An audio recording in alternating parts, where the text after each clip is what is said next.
Money, power, glory. Is it enough? That's the question that F. Scott Fitzgerald ventures to answer in his book, The Great Gatsby. But first, you need to be introduced to the world of Gatsby. The Great Gatsby follows the characters Nick Carraway, Jay Gatsby, Daisy Buchanan, Tom Buchanan, Jordan Baker, and Myrtle Wilson.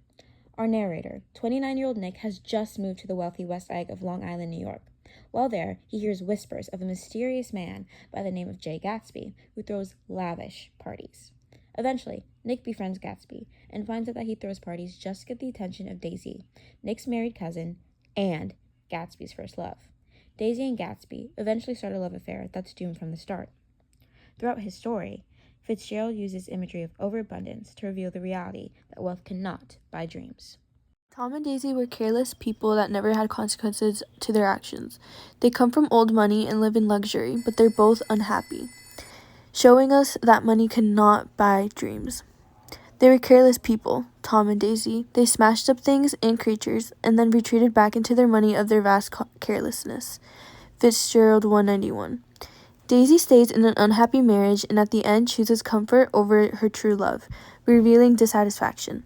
Tom and Daisy do careless things, and instead of having consequences, they're protected by their wealth. Nick's critical tone shows that money cannot buy dreams. Tom and Daisy's ability to avoid the consequences of their actions show the emptiness of the American dream and the corruption that lies beneath the surface of being privileged. As Gatsby took Nick out for lunch, he would enlighten Nick about himself, recalling his triumphs during the First World War, his wealthy upbringing, and the fact that he was an Oxford man.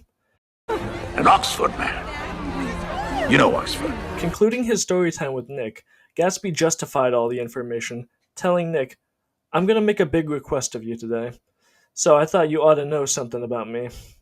I didn't want you to think I was just some nobody."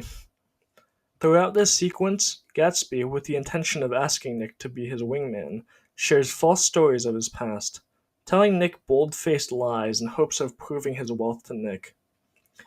Gatsby's lies entirely focused on the idea of wealth, and specifically of his wealth and higher status, as an attempt to prove to Nick that he was worthy to be side to side with the Golden Girl. In the end, Gatsby would lose his facade, dropping the mask which was Gatsby and revealing the true James Gats.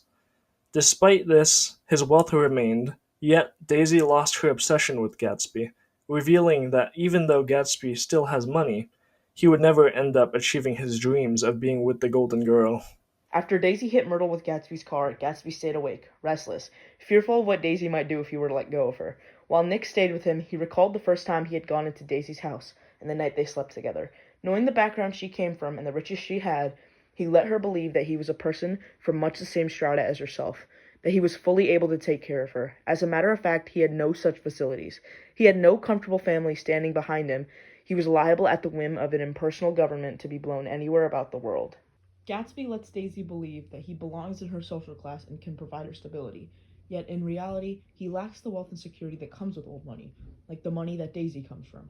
He's vulnerable to any changes and differences that are forces beyond his control.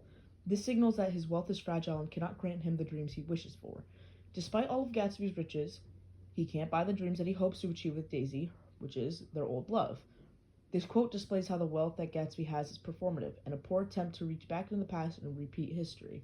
Ultimately, his dream fails as Daisy's fond of the over-extravagance of his parties and how he doesn't have any true security with his life being of new money. Gatsby's car was the ultimate reason to his demise. Gatsby's car is a symbol of wealth that we see early on in the novel. It signifies his excessive wealth and extravagant lifestyle. It is his attempt to fit in with the rich and win Daisy over.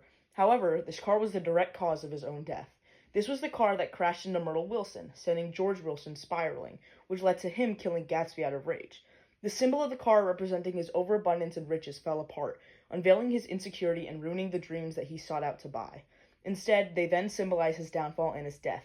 This car that he had bought to impress Daisy tied him to Myrtle's death, and George Wilson's rage mixed with Tom Buchanan's instigation on Gatsby all ultimately led to his death.